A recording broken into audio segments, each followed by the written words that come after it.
Bienvenidos y bienvenidas. Queremos darle la más cálida de las bienvenidas a aquellos que nos están mirando desde el otro lado, docentes, profesionales de diferentes ámbitos, tanto de la salud como de la educación. En este caso, antes de empezar, queremos desearles un muy feliz día del profesor y un muy feliz día del psicopedagogo. Así que quienes nos están observando desde el otro lado, les deseamos un muy feliz día desde Fundación CICE. Ahora sí, vamos a presentarles a nuestros oradores. Por un lado, la licenciada en Ciencias de la Educación, Verónica Massenet, nuestra profesional de Fundación CICE, licenciada en Ciencias de la Educación, profesora de Historia con trayectoria en Ciencias Sociales, especializada en conducción de las instituciones educativas y coordinadora pedagógica del Centro Integral de Servicios Educativos. Cristina Vicente, nuestra invitada de lujo. Ella es ingeniera técnica e informática de sistemas por la Universidad Complutense de Madrid, consultora de transformación digital, manager digital y gestora de proyectos.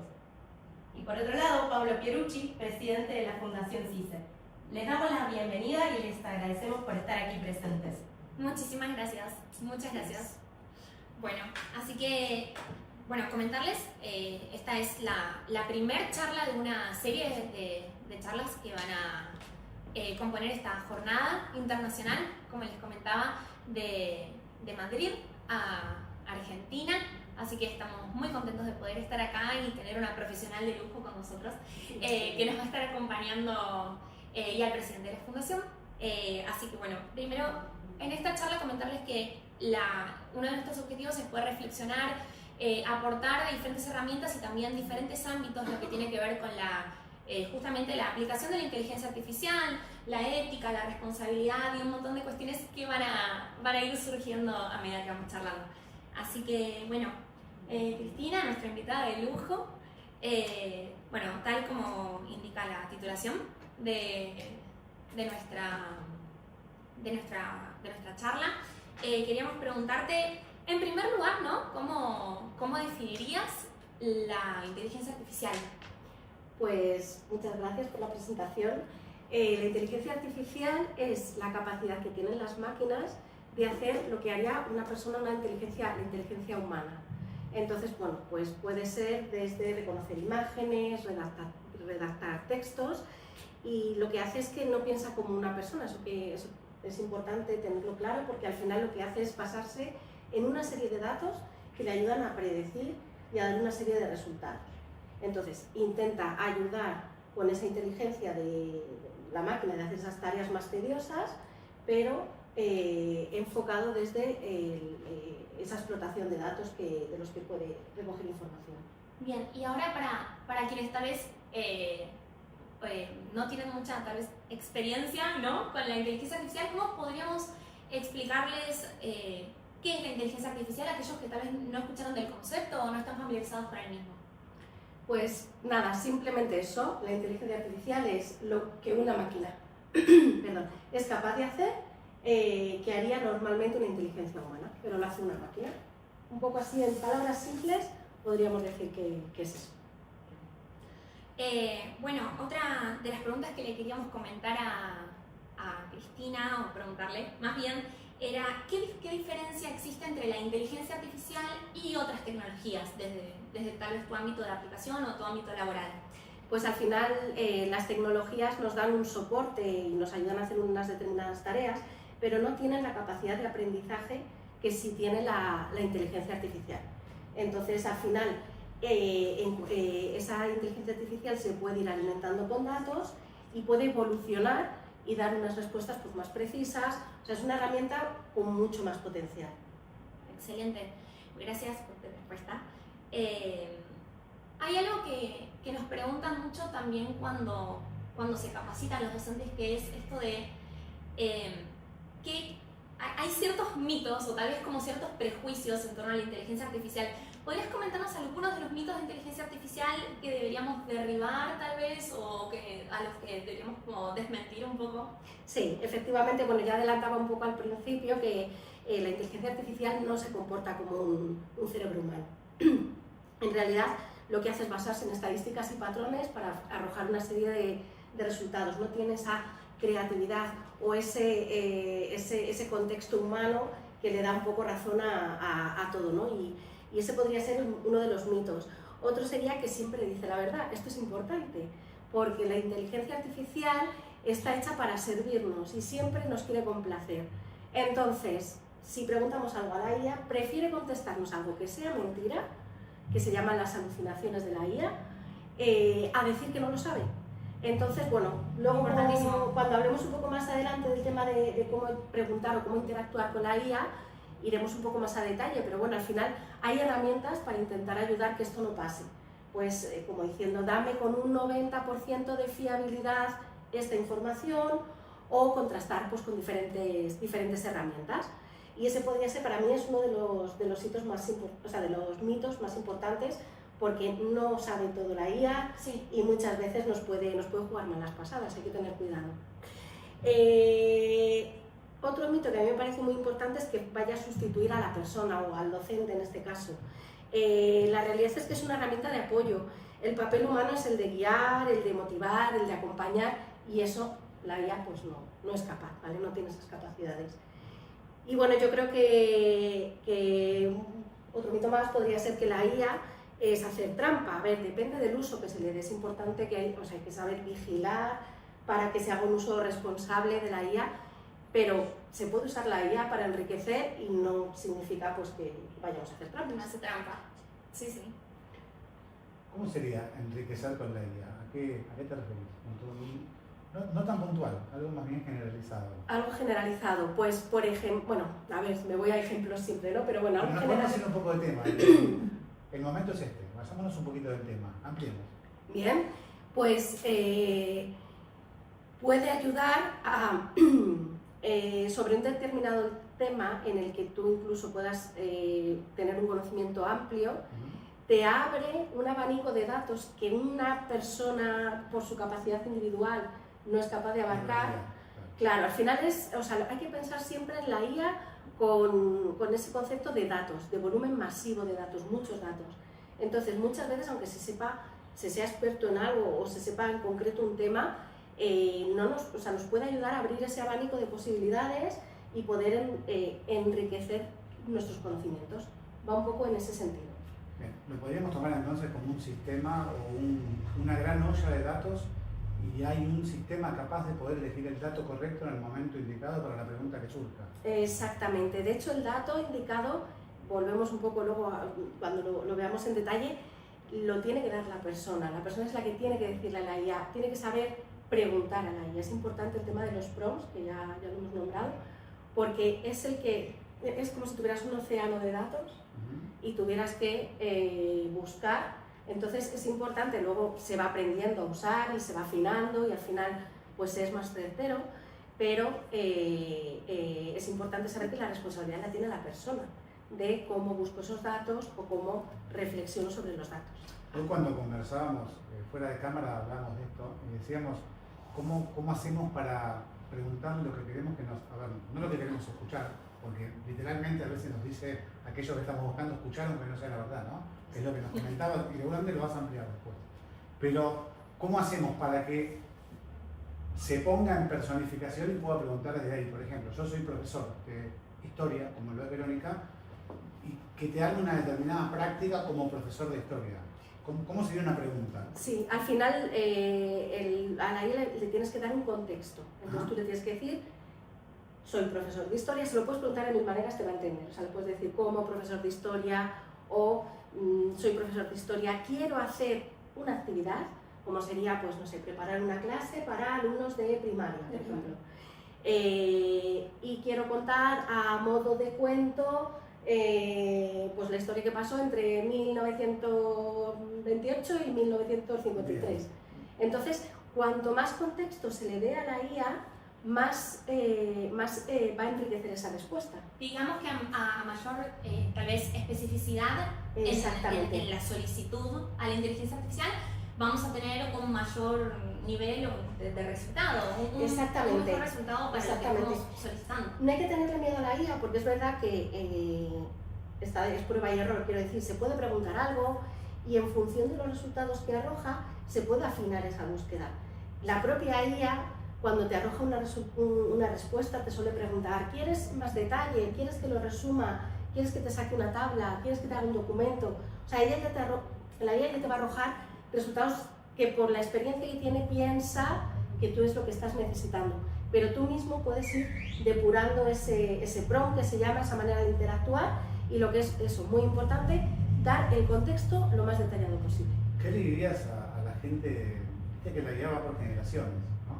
Las generaciones más nuevas están un poco más abiertas a usarla y las generaciones, no quiero decir más viejas, suena feo, pero las que ya tienen varios años de curso, yo no incluyo, estamos un poco más lejos, nos cuesta, estamos reticentes.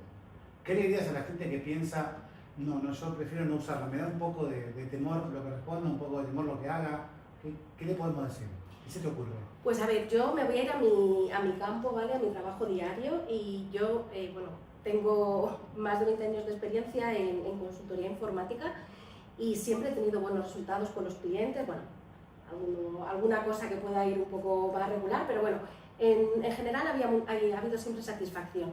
Desde que usamos la IA para presentar resultados, tenemos, de hecho, nosotros tenemos un sistema de valoración de los trabajos que entregamos al cliente y nos valoran con nota. No hemos bajado del 8. O sea, desde que usamos la IA no hemos bajado del 8. O sea, quiero decir... Digo, y el trabajo lo siguen haciendo ustedes. Lo seguimos haciendo las mismas personas, sí, pero lo enriquecemos con la IA. Entonces, al final, sabiendo usarla, te potencia tus capacidades, por decirlo de alguna manera.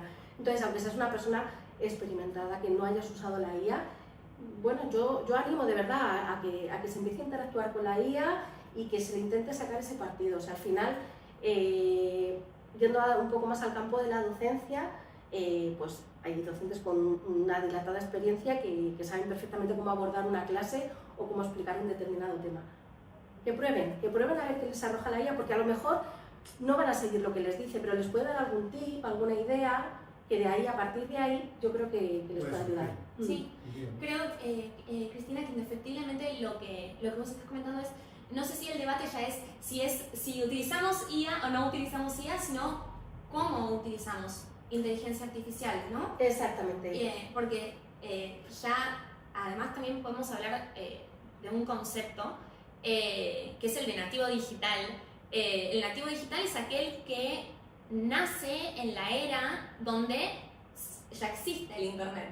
Ahora creo que en breve el nativo digital será aquel que nace o no con Internet y además inteligencia artificial.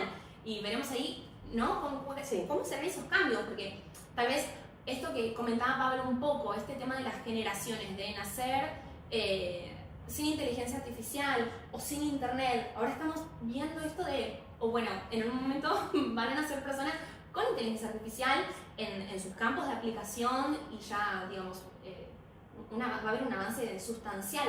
¿Pensás que así será? ¿Que seguirá avanzando? Sí, sin ninguna duda. O sea, hay un campo que se está empezando a explorar. O sea, cada vez van a ser las aplicaciones mucho más abiertas, se va a poder sacar mucho más rendimiento.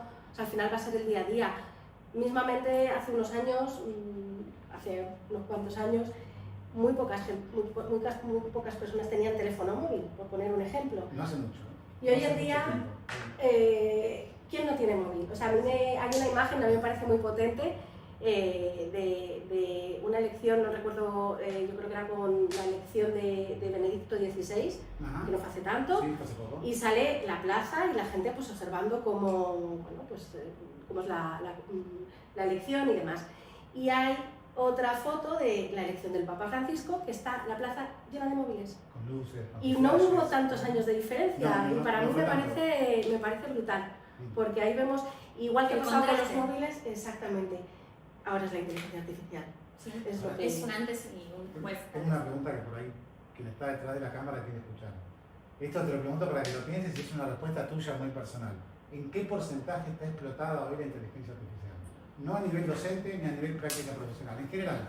Si uno tiene que mirarla como una herramienta o como una colaboradora, o como un colaborador, ¿en qué porcentaje crees vos que está explotada y cuánto le faltaría por explotar? A ver, yo creo que depende mucho del ámbito, porque por ejemplo yo que me muevo en el ámbito informático, se explota muchísimo. Lo usamos, o sea, en mi empresa informática usamos prácticamente para cualquier acción, o sea, hasta para evaluarnos. Decimos, te voy a pasar este documento, ¿cómo crees que cumplo con los requisitos? O sea, hasta como para que nos haga de testeo, o sea, no simplemente que nos ayude a conformar el documento, sino a que nos lo evalúe. Entonces, en el terreno informático se usa muchísimo. Lo usan como auditoría, entonces. Sí, es como un auditor sí, por sí, trabajo. Exactamente. Y nos valora y además nos dice qué puntos de mejora hay, en fin, o sea, es que tiene una potencia brutal, brutal. En otros ámbitos que no sea el ámbito informático, yo creo que está infrautilizada, porque al final yo creo que también se cae mucho en usarla pues, con fines que no son a lo mejor de aporte al trabajo, sino más fines lúdicos, o eso es, o sea, un poco pues por la... Qué bien la IA, que me hace un dibujo que parezca un muñeco y... Sí. O con estos filtros, ¿no? Que se ponen como los dibujitos de Los Simpson, de Ghibli y tal. Y realmente, o sea, si usáramos, aparte, bueno, el generar una imagen tiene un coste grande en cuanto a lo que es sostenibilidad y demás. Entonces, lo que es consultar textos, o sea, incluso es que te puede ayudar a redactar, o sea, tú puedes tener un texto conformado y te ayuda a redactarlo, te propone varias opciones. O sea, realmente se podría usar prácticamente en el entorno laboral para todas las tareas. Y pues creo que en otros ámbitos, a lo mejor fuera de la informática, pues que tenga un 10%. Faltaría mucho para explotar. Sí, todavía. sí, mucho. Y ahí es donde parte el miedo de qué pasa cuando explote en un 80%. ¿Dónde deja a la humanidad, no? Ese sería Hay un gran debate, mito, ¿no? Sí, hay un debate que generalmente nos plantean también mucho, que es cuáles justamente son los principales riesgos éticos que plantea el uso de la inteligencia artificial, y creo que tiene que ver un poco con esto que planteaba Pablo sobre tal vez este miedo o este...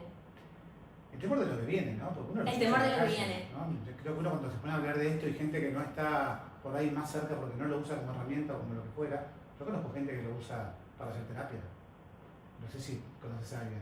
No, en ese caso no. Yo escuché varios casos que van de la casa al trabajo haciendo una terapia con, bueno, yo por ejemplo a la mía le puse el nombre, que se llama Luisa, es quien hizo el logo de la fundación, pero bueno, hay gente que hace terapia con su vida y le sirve. Por lo menos eso dicen, se sienten mejor, se sienten acompañados. No sé hasta dónde es bueno, hasta dónde es malo. A ver, ¿no? Claro, eso habrá que ir viendo. Pero bueno, yo en cuanto a lo que es la ética, diría más que a lo mejor lo enfocaría por el tema de la suplantación de identidad, que es uno de los temas que a lo mejor preocupan mucho. Y es verdad que hay una dificultad para medir el aprendizaje. Al final lo que se tiene que hacer son evaluaciones más prácticas. Es lo que creo que se podría recomendar. Sí, claro. Un poco para intentar evitar esa suplantación de identidad, pues hacer más evaluaciones más prácticas, más tomar la lección oral, más que a lo mejor escrito, y no solo el único medio, o sea, usar varios, diversificar los modos de entrega, no solamente un documento que se puede buscar el IA y hacerte igual. Sí. Al final se ve, cuando se ha hecho con IA, sí, al final se nota. Como docente puedo asegurarlo. De una manera, pues eso, bastante particular. Luego además, pues puede haber una pérdida de originalidad. Al final, si todo el mundo buscamos en la IA, al final nos va a dar las mismas respuestas. No tiene ese modo de enriquecimiento con datos nuevos, ¿no? Entonces, bueno, pues al final intentar hacer actividades que promuevan la reflexión personal, el pensamiento crítico, o sea, un poco en ese sentido. Luego, no sé, también otro riesgo puede ser el miedo a ser desplazado en nuestro trabajo, que era un poco por lo que nos surgía. Al final hay que pensar eso, que es una herramienta de apoyo, hay que reforzar esa formación continua en el profesorado y en los alumnos del uso de la IA, y eso puede ayudar a que este miedo se vaya disipando. Eso pasa mucho en el ámbito docente y también lo vemos en Argentina, o por lo menos en las comunidades de aprendizaje en las que estoy como más metida, por decirlo de alguna manera, y pasa esto de, bueno, los chicos de determinadas tareas las generan con inteligencia artificial, y el docente a veces se pregunta...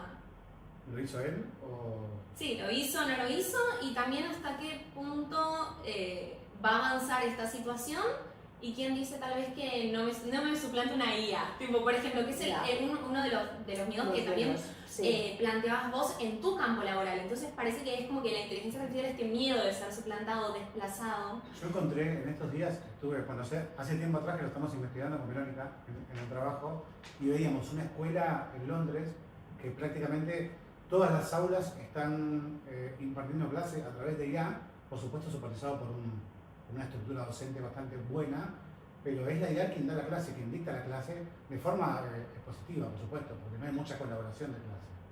Eso por un lado. Por otro lado, leía un informe de universidades de algunos países de Europa, entre los que está España, la Salamanca y otras universidades, donde ellos dejaron en las materias que son 100% a distancia, si bien antes los exámenes eran a distancia completamente, ahora fueron para atrás y van a buscar aquel apoyo de, bueno, yo te tomo el examen, pero vení acá y defendelo. Ya con el examen solo no me alcanza, quiero que lo defiendas. Por hacer ese mix. Sí. No sé si es por el temor, es porque también se ha hecho como una propuesta fácil, ¿no? Y Interesante. en Argentina también hacemos mucho eso, porque tal vez seguro al docente que está mirando del otro lado le sucede que dice, lo conoce a su estudiante y dice, estas no son las palabras de dicho estudiante, dice, bueno, hagamos una defensa oral sobre este proyecto o este trabajo que vos me presentaste. Ahí está el rol docente, justamente. Tal conocer cual. al alumno, conocer su entorno, su familia, saber hasta dónde puede llegar, que es lo que es lo más importante. Sí, a ver, aquí al final yo creo que la IA lo que hay que pensar es que quite las tareas tediosas. O sea, esas tareas que a lo mejor son más incómodas de hacer, aprovechemos que es una máquina, que podemos explotarla y que se quede el docente para esas tareas más enriquecedoras, más que, pues, que se necesita un poco esa guía, esa inteligencia humana, ¿no? que pueda ir guiando a la persona según su contexto, su situación y bueno, pues para luego a lo mejor corregir exámenes, que a lo mejor es más complicado, pues usar la IA, porque al final va a detectar más el error, puede incluso hacer, en función de los errores, hacer planes personalizados, pues decir, bueno, pues haz un seguimiento de esa persona, qué errores son los más comunes, cómo se puede reforzar con o sea, qué es lo que tiene que reforzar esta persona. Ese concepto del plan personalizado y lo que estás planteando de refuerzos. Claro, es que es algo que a lo mejor en una persona es inabarcable, porque al final tienes que tener en cuenta un montón de datos y es que no es viable, ¿no? Pero usemos la máquina para eso. Pero luego siempre tiene que haber una persona, un docente, que vaya viendo que ese plan va funcionando, que se le puede aplicar dentro de un contexto. Entonces, bueno, pues usemos la IA para lo que, o sea, usémoslo a nuestro servicio. Para todo aquello que nos gusta menos hacer, pues para eso tenemos una máquina. Como para repasar, hasta ahora dijimos que la IA puede ser una herramienta, un evaluador, un corrector de evaluaciones, ¿sí? Una ayuda. Sí, una ayuda, un ayudante. Y podemos seguir. Vos lo hablaste desde el punto de vista de la supervisión laboral, la supervisión de un proyecto antes de presentarlo. Es decir, es una herramienta que tiene múltiples acciones. Múltiples. Hay que encontrar la acción nada más, ¿no? Exactamente. De cada uno. De Sin hecho, miedos, sin temores. hay herramientas Copilot, que es la de Microsoft, sí que ya te hace como una sugerencia, porque tú te puedes generar tus propios agentes. Bueno, esto ya es un paso más allá, ¿no? Digamos. Vayamos. Pero Sin miedo, vayamos al paso más allá. Vamos. Por defecto sí que tiene dos perfiles, que es el de analista y el de investigador. Entonces, de primeras tú ya puedes seleccionar, vale, quiero que seas analista o quiero que seas investigador. Y entonces, en función del rol que le estás dando, te arroja los resultados de una manera o de otra, o te busca de una determinada forma o de otra. Y al final se pueden configurar otro tipo de ayudantes, o sea, hay que saber, pues eso, yo creo que con una formación adecuada en IA se le puede sacar muchísimo partido, porque es que es aplicable, os digo, o sea, cualquier tarea que se pueda pensar, con la IA seguro que va mejor. Con un concepto de todo lo que dijiste, entonces le podés recomendar a todos los docentes que están de aquel lado que utilicen la guía como todo. Sí, o sea, no sé, yo empezaría a lo mejor, lo más fácil es, no sé, se me ocurre, ¿no? Como hacer un listado de las tareas que menos me gustan hacer, qué es lo que menos me gusta hacer de mi día a día. Y seguramente que de esas tareas, no digo que a lo mejor todo lo voy a hacer la IA, pero seguro que me da una ayudita y optimizar un poco también el labor docente, porque el labor docente, Sí. Claro. también pasa esto, no termina en el aula.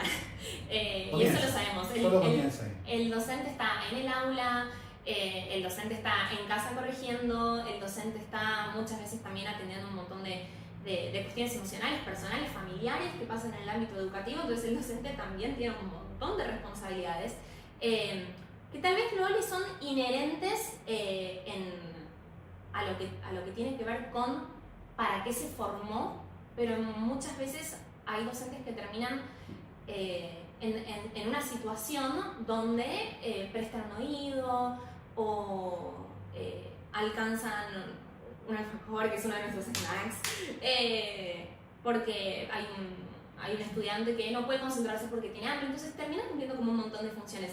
Y creo que esto que estamos planteando y comentando también es quitarle un peso bastante grande a su práctica diaria, que no es solo la de enseñar, va mucho más allá. Exactamente, es justo eso, intentar que le quite el tiempo en lo que no es importante, en lo que se puede automatizar, en lo que lo puede hacer una máquina con datos, y usar ese tiempo, enriquecer, o sea, que sea un tiempo de valor, el tiempo que dedique el docente a sus alumnos sea realmente enriquecedor y aporte valor, el máximo valor posible.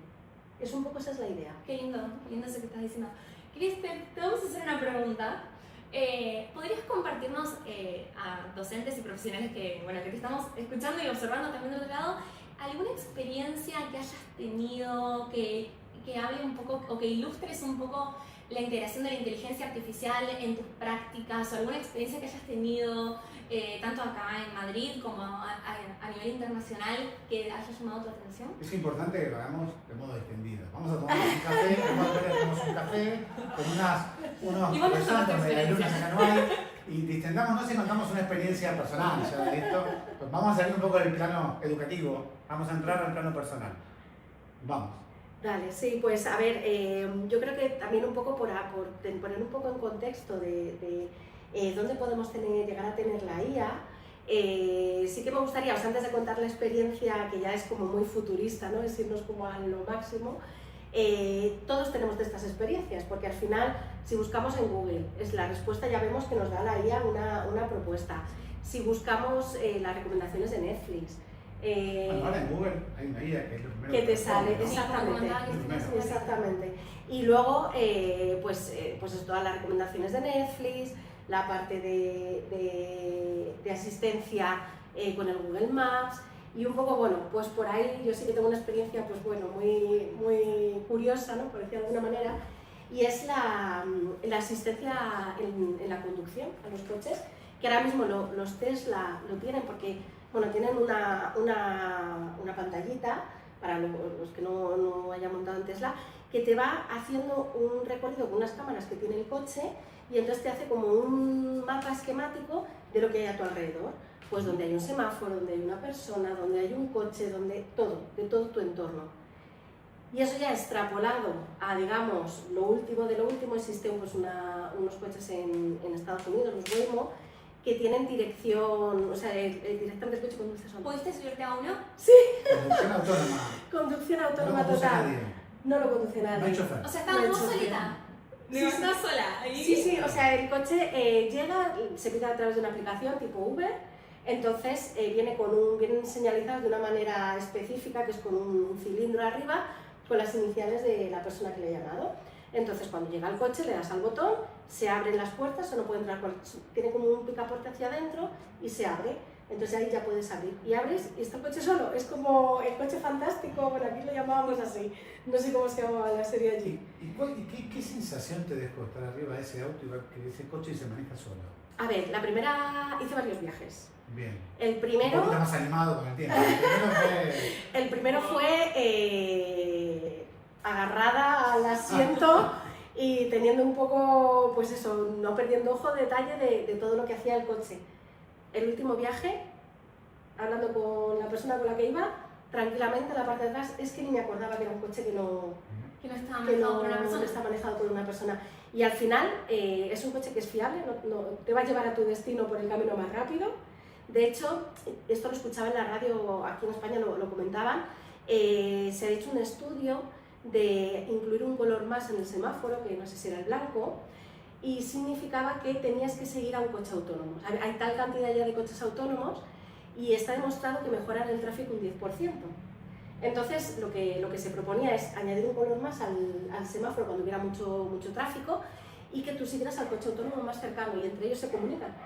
Entonces, se aumenta mejora el tráfico Y directamente. además yo pienso, ¿no? Si vos tenés que por ahí trasladar un menor de un lugar a otro, sería ideal más un coche autónomo que un coche con conductor. No por desconfiar del conductor, pero uno siempre va más tranquilo cuando el menor va solo, ¿no? Bueno, yo sé, de hecho, tengo información de que en Estados Unidos, en esta ciudad, Los Ángeles, en el hospital, si te haces una prueba que te dan para colonoscopia, gastroscopia, etc., no tienes que ir con una persona acompañada. Si no te puede acompañar nadie, no te dejan volverte con un taxi o con un Uber, pero sí con un Waymo. Claro, Wow. no conduce nadie. Wow. O sea, uno está del todo despierto. Claro, saben, o sea, que es fiabilidad absoluta, o sea, no va a haber ningún problema. Hay una analogía que quiero hacer que me pareció increíble. Cuando vos dijiste la primera vez que te subiste a un coche, hiciste este gesto y te agarraste del sofá. Y esa fue la primera impresión que tuve.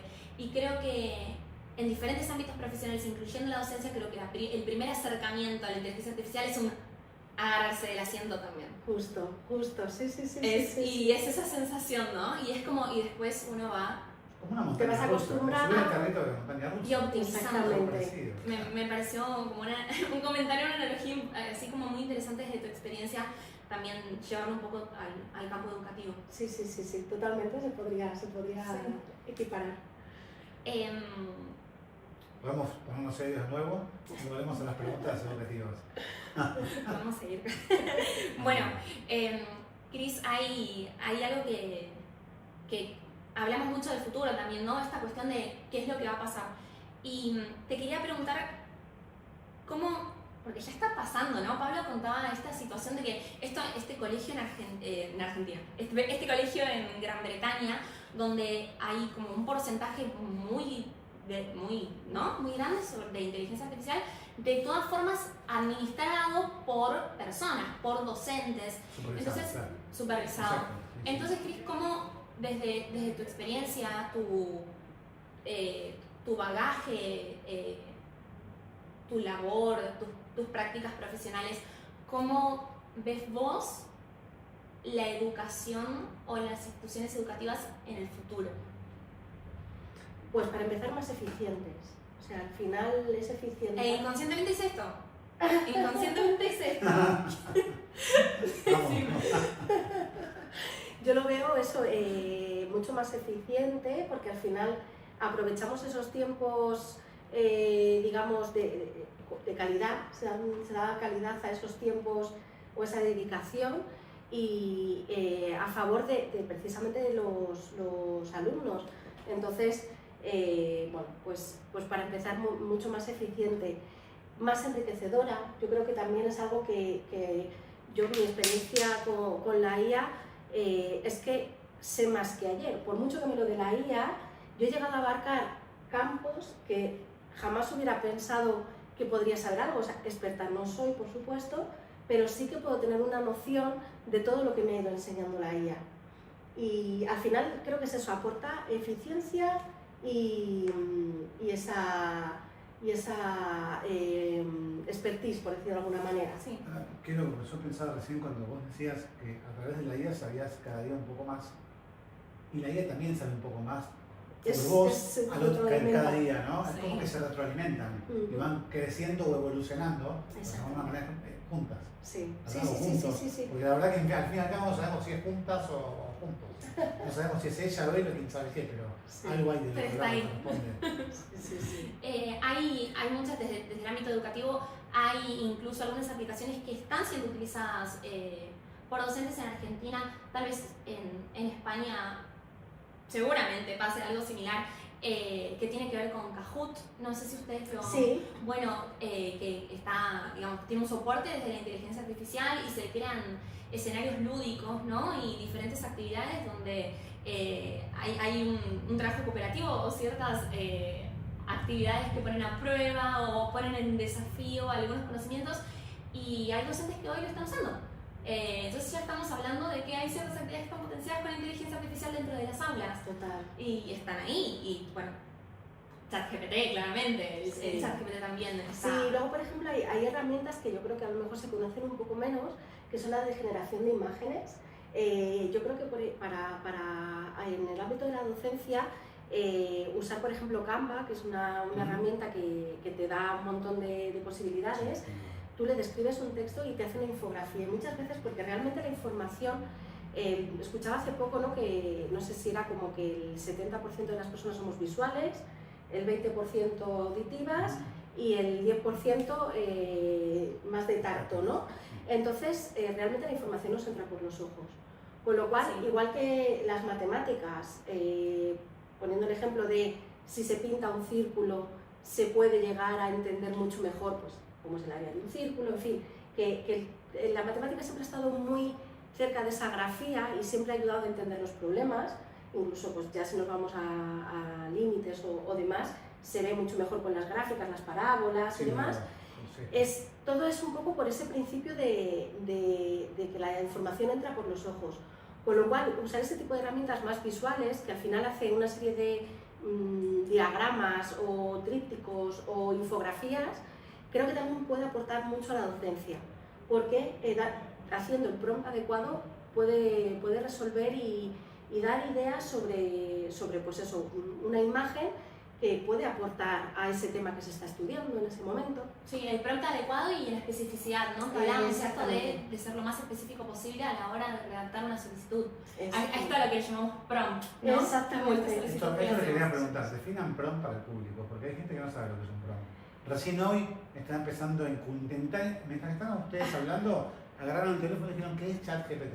¿Qué es un prompt? Defínale a la gente, cuéntenle qué es un prompt y qué es ChatGPT. Es conocida la aplicación. Sí. ¿Para qué es un prompt? Un prompt al final es una instrucción. O sea, tú al final sería la traducción, digamos, ¿no? Bien. Es un poco cuál es la manera que te vas a comunicar con una IA en concreto, con un agente, por decirlo de alguna manera.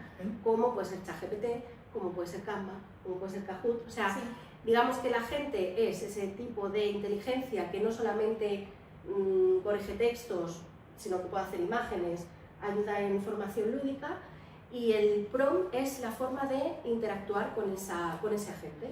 Y es el que ya comentábamos al inicio, que necesitamos la máxima especificidad posible. Sí. De ser muy concreto, dar un contexto. Cuanta más información se le da, yo a veces le meto unos párrafos que me da alucinar. Pero yo le empiezo a contar mi vida y luego, bueno, pues me va resolviendo. O sea, un prompt es un poco lo que hablábamos hoy. Me pedías que se ponga en papel, en determinado papel, por ejemplo, ponte en papel de periodista, yo soy periodista, ponte en mi lugar y hazme un informe de determinada noticia que hoy apareció en los medios. Eso sería un prompt. Exactamente. Bien, sería integral, es decir, buscarle el tiempo, el espacio y qué es lo que quieres que haga con ese tiempo y espacio. Exactamente. Y a la solicitud ser lo más específico posible. Exactamente. Yo, de hecho, bueno, creo que es un material que luego se puede aportar junto con la charla. Yo lo primero que hice, cuando bueno, hablábamos un poco de hacer esta charla, me fui a Canva y le dije, hazme una presentación de inteligencia artificial para docentes donde me cuentes esto y esto. Y la presentación que me hizo está sin tocar, o sea, tal cual me generó, sí que retoqué alguna imagen que, bueno, estaba un poco que no terminaba de expresar lo que decía la slide, pero es yo creo que un claro ejemplo de qué me puede dar la IA, y una presentación que a lo mejor yo hubiera tardado en hacer 4 horas, en 10 minutos la tengo. O incluso más. Sí. Es importante que esa presentación la tenemos y va a quedar subida al mismo canal. Una vez que termine la charla, a los momentos va a estar subida para compartirla con todos los oyentes, y los que hoy no pudieron estar también la tienen para poder bajarla y utilizarla. Así que estén atentos. Importante, tuve que hacer un usuario, pero es free, o sea, no tuve que pagar licencia. Mirá. O sea, esa presentación que he hecho está al alcance de cualquiera. De cualquiera, claro. Sin necesidad de dinero por medio. Exactamente. Bien. La clave está en ser específico. Me parece que ese es como un mensaje, ¿no? Como exactamente. Para que pueda optimizar también los tiempos de trabajo de uno y no sea un experimento, sino que sea algo que realmente optimice y mejore nuestras prácticas. Exactamente, esa es la idea. Eso suena súper. Si quieren, ¿tenemos alguna pregunta del público? Damos espacio para preguntas. Para hacer las preguntas que van apareciendo. Si pueden ir escribiendo en el chat de YouTube alguna pregunta que tengan para nosotros. Ya tenemos igualmente tenemos. Vamos a empezar a leerlas. Qué bueno que estés acá. La verdad que nos alegra muchísimo que hayas podido venir. Bueno, yo estoy encantada. Hemos trabajado mucho para lograrlo. Contigo siempre, porque desde Buenos Aires comunicando, no, haciendo charlas en vivo. De hecho, ustedes se conocieron así, nosotros nos conocemos hace años, pero ustedes se han conocido de esa manera. Sí. Antes, perdón, Sí, un oyente preguntó si corremos el riesgo de que la inteligencia artificial nos pueda suplantar o con nuestros datos, utilizando nuestros datos, los datos que le otorgamos, si corremos el riesgo de que nos pueda suplantar. En determinadas cosas, digamos, pero como he dicho, de mala manera, como de suplantamos Exacto. negativamente. Exactamente. Bien. No, al final hay una parte humana que tiene que estar, y más Sí, en la sí, docencia, claro. que es personas con personas, y eso no hay manera de suplantarlo. O sea, al final podemos decir que puede apoyar esa labor de docencia con los datos que se le pasen o que se necesiten, pero nunca va a suplantar pues esa inteligencia emocional que la inteligencia Claro, pero si artificial no, inteligencia carece ya. inteligencia Claro. emocional, inteligencia artificial, ahí hay dos, es Para bastante distinto. responderle un poquito Sí. al oyente, es importante también darnos cuenta todos los que estamos dentro de la docencia, que si bien esta IA se va nutriendo de cosas que le podemos ir contando de nuestros alumnos y de sus familias, esa familia va cambiando constantemente. Entonces es imposible que esté siempre alerta, como puede estar el propio docente, de los cambios en cuanto a lo que está alrededor del alumno, que es mucho más que lo que está dentro del aula. Creo que tenemos más preguntas. Bueno, vamos. Bien, dice, al implementar la inteligencia artificial en la educación, ¿cuáles normas o reglamentos creen que se deben modificar en los diseños curriculares? Buena pregunta. Primero que nada afirmo esta cuestión de que los diseños curriculares hoy, por lo menos en nuestro país, quedaron, no voy a decir obsoletos. Lo pensé, juro que lo pensé. No voy a decir Juro que lo obsoletos. pensé. Atrasados, están atrasados. Digamos que Sí. tenemos que, el diseño curricular debería ayornarse un poco a los procesos de globalización y al estudiante del siglo XXI. Eso por un lado. El diseño curricular debería estar adaptado a las nuevas tecnologías de la comunicación, las nuevas tecnologías de la información. No solo desde un nivel o área en específico, no estoy hablando de matemáticas, ciencias naturales, biología, historia, maternal, estoy hablando de una transformación de los diseños curriculares como hoy los conocemos. Porque hoy tenemos otros estudiantes que no son los estudiantes que teníamos en el 2006, con la Ley Nacional de Educación, tampoco son los estudiantes de los 90, no son los estudiantes de los 80 y tampoco de los 70. Entonces, esto de ayornarnos también al contexto, ¿no? Y que haya una estructura que acompañe esos cambios en el diseño. Entonces, yo creo que lo que tiene que ver con el adicional de, no estoy diciendo de cambiar los contenidos, pero sí de que haya cierta, no sé si decirle pautas necesariamente, pero sí lineamientos sobre esto, las nuevas tecnologías de la comunicación, las nuevas tecnologías de la información, cómo aplicarlas en el aula, y que no sea simplemente como algo de una charla que podamos tener hoy o en la jornada que vamos a hacer durante toda la semana para ustedes, sino que haya un cambio de estructura en los diseños curriculares. Y es importante también saber que esto no es político, porque siempre estas cosas se miran desde la óptica política que tiene cada persona. La realidad es que esto es meramente técnico. El cambio en los paradigmas docentes son un cambio que involucra la política educativa de una nación y a través de esa nación de cada una de las provincias. Uno verá, bueno, sí, el gobernador, no, esto no es político, esto es técnico, esto tiene que partir desde las bases docentes, desde el propio docente, es el que tiene que subir a su directivo la propuesta de cambio. Tengo esta problemática en el aula y con la política educativa y el diseño curricular que tengo, no puedo cubrir esa demanda. Sí, no, Entonces, pidamos la modificación para poder llegar a cubrir esa demanda. Esto es nuestro, no tiene que ver con los políticos, porque siempre es normal en todos los países del mundo y acá debe suceder, la culpa es del político, ¿es cierto? Sucede cuando algo está mal y cuando algo está bien es algo que hicimos entre todos. Pero lo malo lo hacen ellos, es algo que ya está armado en toda la sociedad.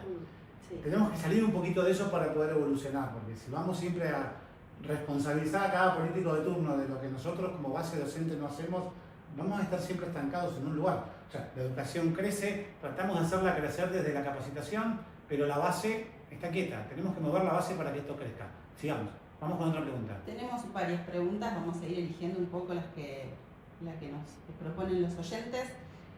Pregunta, dice, ¿la IA no quita flexibilidad a la persona que lo usa? Porque nuestro cerebro no toma habilidad porque está dependiendo de que la IA lo haga. No, para nada. Yo creo que es precisamente todo lo contrario. O sea, al final te da un abanico de posibilidades que tú desde tu conocimiento no puedes llegar a abarcar, porque no es posible tener tanta cantidad de información en tu cerebro, ¿no? Por decir de una manera, y te da precisamente esa flexibilidad que te puede llegar a estar faltando. O sea, yo hablaba un poco de mi trabajo habitual. O sea, hacíamos los estudios, nosotros hacemos a veces estudios de mercado, ¿no? Y los hacíamos de una determinada manera, y con la IA estamos aprendiendo a enfocarlos de una manera mucho más enriquecedora, y al final nos ha dado mucha más flexibilidad, nos podemos adaptar mejor a las peticiones de estudios que nos mandan, porque nos ha dado esa visión que muchas veces estás acostumbrado a hacer una cosa de una determinada manera y no eres capaz de ver, y te saca un poco de eso, porque es como más objetivo, va desde fuera. Como que te mueve y te retroalimenta a la vez, ¿no? Y además lo ves y dices, pero ¿cómo no he hecho esto? Te retroalimenta. Ahí está, ¿y esto por qué no lo he hecho? Te Y saca de la esto zona de confort, sí. podemos decir un poco, ¿no? Te quita esa zona de confort en la que uno se queda porque está bien, calentito, cómodo, y las cosas salen. No importa que estar un poquito más, si del todo bien no está. Lo hace que esté del todo bien. Exactamente. Te lleva hasta ese límite. Exactamente, es así. Bien. ¿Tenemos Voy más con preguntas? otra. No. ¿Qué tipo de prompts puedo usar como docente para transformar a la IA en una herramienta didáctica y no en un atajo para mis estudiantes? Me encanta la pregunta. Muy buena. Adelante. Una vez di una clase de inteligencia artificial en un seminario fue en finales de 2024, y me hicieron una pregunta muy parecida. Y yo les contesté que es difícil, que hay algo que se llama sesgo algorítmico, ¿no? Hay sesgos en la inteligencia artificial. Depende de quién lo programa, porque al fin y al cabo está programado por seres humanos, tiene ciertos sesgos. Entonces uno ya podría, en este momento, ustedes que están desde el otro lado, podrían agarrar su celular y preguntarle una pregunta que ustedes crean que es completamente objetiva, y la respuesta va a tener subjetividad. Sí. Entonces, ¿cómo podemos llevar cómo podemos tratar de hacerlo como más subjetiva la inteligencia artificial? Entonces, una de las cosas que había comentado en ese seminario había sido que comentarle a la IA que se ponga en el lugar, que tome el lugar de que esta IA que vos utilices sea el docente o sea el profesional, y que desde ese lado y con el contexto que bien hablaba Cristina, pueda ponerse en el lugar de lo que uno está tratando de plantear. Y se generó como un lindo debate, ¿no? Porque bueno, pero realmente podría o no la inteligencia artificial ponerse en el lugar, aunque yo le digo el prompt, ponete en mi lugar ¿no? Y dale este contexto, y realmente podría salir un poco de ese sesgo con el que está programado. Y me parece también muy interesante la pregunta también, porque es algo con lo que también trabajamos, y es uno de los desafíos que nos presenta la inteligencia artificial en sí. Y en sí yo creo también que respecto a la didáctica,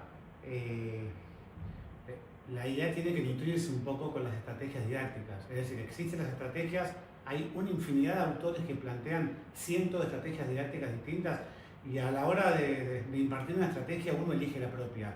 La idea lo que te va a dar es una cantidad de estrategias diferentes de varios autores, y vos vas a elegir, de acuerdo al contexto que tengas dentro del aula, la estrategia que te parece más lógica, más adecuada para ese problema o para ese momento. No creo, por lo menos yo creo, ¿no?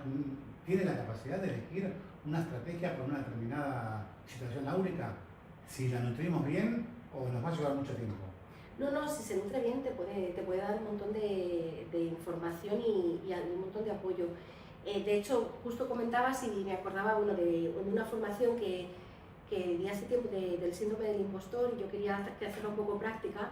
Entonces, bueno, pues a mí se me ocurrían los ejemplos como más obvios, y le pedí a la IA, digo, dame ejemplos. Bueno, me dio como 15 ejemplos, si quiero algo más manual, si quiero algo más ejecutivo, si quiero algo más para trabajar durante más tiempo. O sea, me dio una infinidad que luego lo planteé como material adicional de... Hice la que a mí me convenía en esa formación, un poco por las características, pero luego se las hice llegar de si alguien quiere trabajar esto, tiene todas estas opciones para lo que se adapte más a cada uno. Un abanico de posibilidades. Ahí está. Lo importante es formarla adecuadamente, ¿no? Sí, eso es. Es formarla bien, con lo que necesitamos previamente. Darle la información que necesita, o sea, no puede... Tiene muchos datos, pero es verdad que hay veces que hay que como ir profundizar un poquito más. Porque si se hace una consulta muy liviana, digamos, al final puede ser que no nos esté dando todo lo que queremos. Y hay que profundizar un poquito más. Y entonces al final vamos a conseguir, pues los datos están ahí.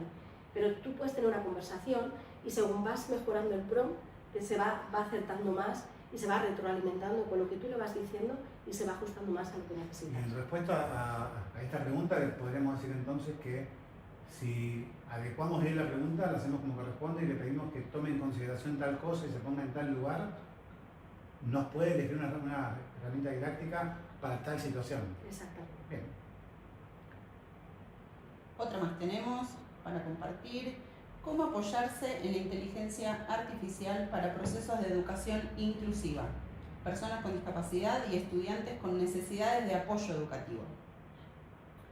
Hay algunas aplicaciones. Nosotros, voy a contar algo como muy...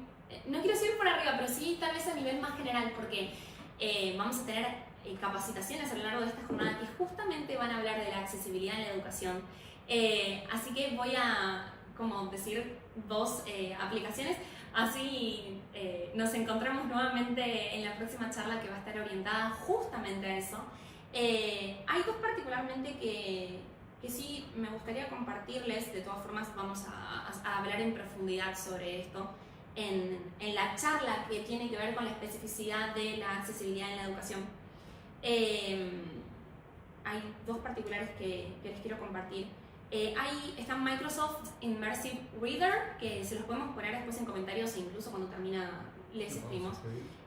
Adapta textos para estudiantes justamente con dislexia o dificultades de lectura. Es una aplicación en la que vamos a hablar con un poco más de profundidad, con mucha más profundidad creo yo, en la charla. Es uno de los temas de la charla próxima. Sí.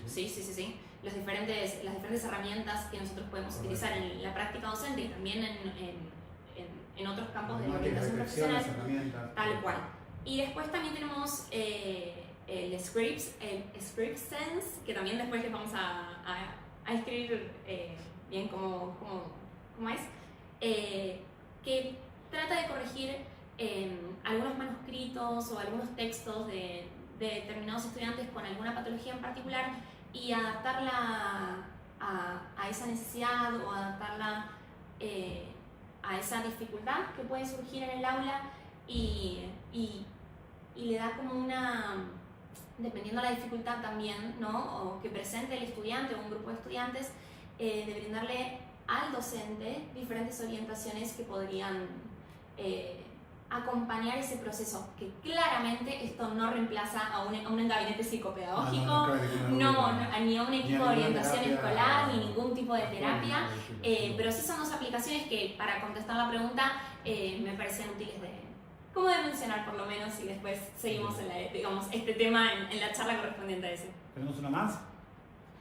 Tenemos la última pregunta, pero antes queríamos primero agradecer a todos los que se están, porque hay varios, de Entre Ríos, de Misiones, de Colombia, mucha gente de Argentina, Santiago del Estero, Chaco. Estoy mirando un poquito, así no dejo a nadie afuera. Tenemos muchos de La Pampa, Mendoza, y voy más o menos llegando. Qué belleza, tanta así que gente bueno, de tantos lugares. muchas gracias a todos. Has conmovido mucha inquietud por la inteligencia artificial, Cristina. Espero que sea útil. Me parece que la gente te va a leer en Argentina pronto, ¿eh? Bueno, pronto va a estar en Argentina en diciembre, así que ¿por qué no otro vivo desde allá? Bueno, Ahora somos locales la próxima vez, ¿eh? Claro. Va a ser con Mati con asado, vamos. Tendremos a Cristina en diciembre en nuestro país, así que Acá en Sudamérica, ahí para todos los seguimos. sudamericanos que estamos acá. Ahí me siguen llegando Santa Fe, Rosario, Mar del Plata, Corrientes, Chubut, Sí. Santiago del Estero ya lo hemos nombrado, Córdoba. Qué lindo que estén del otro Estás lado. estás a punto de ser Muchísimas famosa a 10.000 kilómetros de distancia. Tremendo. Quiero ¿Qué se que siente? te conocen todas. Los docentes argentinos te están Estoy un poco escuchando. abrumada, ¿eh? Cuando bajes del avión estarán todos abajo en el aeropuerto. Sí. Los vamos a convocar para el día que llegue. Tenemos también muy cálidos mensajitos, muy claro plantear el cambio desde nosotras mismas también, dice un oyente. La IA modificó nuestras vidas, rutinas, planificaciones, pero debemos adaptarnos al cambio y ofrecer educación de calidad e innovadora. Completamente. Y vamos con la última preguntita, si ya cerramos este ciclo. ¿Qué consejo le darían a aquellos formadores que aún no se animan a utilizar la IA por creer que minimiza su capacidad de llevar a cabo la enseñanza por sí solos? Que no tengan miedo. Que se animen. Sería un poco el consejo, ¿no? Clave. No hay que tenerle miedo, hay que ir probando. La IA no va a decir lo haces mal, quiero decir, está para eso y se pueden probar todas las veces y todas las combinaciones que se vean necesarias y sobre ello ir aprendiendo. O sea, hay que probar, sin miedo. Ese sería mi consejo. Yo recuerdo cuando era chico había una publicidad, no puedo decir la marca, era un desodorante de pisos para limpiar el piso. Había una señora grande, estaba el balde con el limpiapisos, con el panito, con el secador, y la idea de la publicidad era avanzar, no te quedes, rompe con todo lo establecido, y cerraba la publicidad diciéndole pegue una patada al balde, ¿no? Lance el balde, sáqueselo de encima. Y sería un poco esto, ¿no? Sí. Avanzar, romper con todos los mitos que tenés enfrente, porque esto te va a ayudar y mucho. Y además creo que aliviana mucho la tarea, además de ayudar. Sí, y esto de desatensar, de estar menos tenso ahí en De el auto. bajarse de la montaña rusa, claro. ¿por qué no? Puede Sin dar duda. un poco Claro. de tiempo, pero- De bueno, ya, ¿Por qué y de a no? poco esa tensión uno también va aliviando porque termina realmente siendo una herramienta en la práctica. En la Es práctica importante docente. entender que esto es igual que la práctica docente, es ensayo-error, es enseñanza. O sea, Completamente. lo vamos a hacer, lo vamos a hacer mal, lo vamos a volver a hacer, lo vamos a mejorar, hasta que en el ensayo-error vamos a mejorar mucho. Y en algún momento, para todos los que se animan, que espero que sean todos los que están atrás de esa cámara que estoy viendo y todos los que nos están escuchando, va a ser una herramienta importantísima. Hay que animarse, hay que salir un poco de la zona de confort, de la rutina, del aula de todos los días. Los alumnos de ustedes lo están esperando a gritos. Créanme que cuando lo pongan en práctica van a estar más contentos ellos que ustedes seguramente, pero lo van a lograr. Sí, ¿Hay que pegar la patada al balde? hay que pegarle la patada al balde, hay que sacar la mano del La mano asiento. de la montaña rusa y empezar Sí. a tocar las herramientas de inteligencia artificial Sí, como sí, sí, corresponde. sí. Que es un poquito más que Google, un poquito más Sí. que ChatGPT. Sí. Va un poco más allá, Un ¿no? poco más allá, sí. Sí, Un poco realmente coincido también como docente, lo están pidiendo a gritos los chicos. No tengo ninguna duda. En realidad, el Y chico lo suma, pide. es que sí, y suma esta educación inclusiva, esta educación equitativa, esta educación innovadora, ¿no? Que es con la que estamos trabajando ya. No es algo que se viene, es algo que es parte de Ya lo nuestro tenemos presente. aquí. Eso Sí, es. y seguirá Yo estoy participando. seguro que vos no te acordás, porque son bastante más pequeñas, crees que está un poco más cerca mío, aunque está más abajo también, cuando el primer aire de teléfono, ¿cómo se dice? El teléfono no es celular, acá le dice móvil. El móvil. Móvil. Bueno, Sí. el primero que salió, todos teníamos amigos que se negaban a usar un móvil, que decían, no, de ninguna manera, a mí no me interesa para nada usar un móvil. Y con el tiempo, no sé si existe mucha gente que no utilice un móvil o un teléfono celular, o bueno, como le digan en cada país, ¿no? Sí. Esto creo que es igual. Hoy tenemos mucha gente que se niega, que son, no sé si llamarlos negadores, pero están subidos a la montaña rusa, están con el balde yendo cerca, y bueno, y en algún momento se van a animar y creo que todos lo vamos a usar. Queremos aprovechar para regalarle a Cristina algo que hemos traído de Argentina, que es lo que está sobre la mesa. Es el mate del termo para que vos le pegues la patada al balde, el mate de la montaña rusa, y lo podés abrir para mostrarlo. Y comiencen a tomar mate, que hemos tomado ya mate juntos, pero quiero decirte que lo tomás muy frío. Sí. Pero lo vamos a ir calentando con Yo el el tiempo. tema de la bombilla de metal no lo llevo bien. Con el logo de la Fundación CISA ahí. Aquí está. No, lindísimo. Cris, queremos agradecerles. Queremos agradecerles a todo el equipo que hizo esta charla posible, el equipo que está en Argentina, el equipo que está detrás de cámara acá en Madrid. Agradecemos a Cristina por compartir su valioso tiempo con nosotros, por su generosidad, por su amabilidad, por compartir su conocimiento. Y se nota que hay un gran compromiso con la transformación, no solo educativa, sino a niveles generales. Así que te agradecemos de corazón por Nada, por el estar agradecimiento es mío por contar con mi presencia aquí y poder difundir pues esta información que a mí tanto me apasiona, tanto me ha ayudado y tanto animo de verdad a todo el mundo que la use. Quiero que sepas que a partir de hoy, para Argentina, para el resto de los países de Latinoamérica que están viéndonos, sos una motivadora. Sos una persona que está ayudando a romper muchas barreras que están firmes allá, están mucho más firmes que acá. Así que para la gente hoy vas a ser una referente más. Te vamos a entrevistar seguidamente, aunque sea a la distancia, pero para que nos cuentes un poquito más de este tema. Encantada. Gracias por estar, Cris, gracias por tomarte el tiempo. Aquí son las 9 menos 10 de la noche prácticamente. Cristina ha tenido un día largo de trabajo y nos ha venido acá a colaborar un poquito con todo este tema. Es importante que sepan que va a estar subido un backstage que hicimos antes de todo esto. Por supuesto era la época, era el momento de la puesta en marcha de previo, así que va a estar subido un ratito más cuando se lo tengamos editado. ¿Querés hablar con algo, Vero? Agradecer al equipo detrás de cámara, simplemente agradecer tu presencia, gracias también, Pablo, por el espacio, y al equipo que está conformando ahí, que está dándole voz, digamos, a las preguntas que tienen ustedes. Al detrás de cámara, que está todo acá atrás, nos están viendo todas, nos hacen señas, gesticulaciones, cierran los ojos, bueno, de todo. Sacan la lengua a veces porque no saben qué hacer, ¿no? Es parte de todo esto. Así que gracias. Bueno, esta parte del equipo quiere recordar a todos los oyentes que mañana continuamos con este ciclo de jornadas de capacitación. ¿Qué tenemos mañana? ¿Mañana en qué horario? 14:30, detección temprana de la discapacidad. 14:30 horario argentino. Horario argentino. Bien, perfecto. España, 19:30. Y el resto de los países de Latinoamérica, por favor, saquen la cuenta, les pedimos disculpas, no hemos tenido tiempo de hacer la cuenta por ustedes. Así que bueno, queremos agradecerles a todos, primero a todos por conectarse, por acercarnos y bueno, esperamos que todo este ciclo tenga también, que es un poquito la idea, seguir creando puentes entre distintas especialidades, entre distintos países y también un poco de cultura, así que esperamos poder llegar con esto. Así que nos encontramos mañana, 14:30 como le decimos, acá en vivo por Fundación CISA.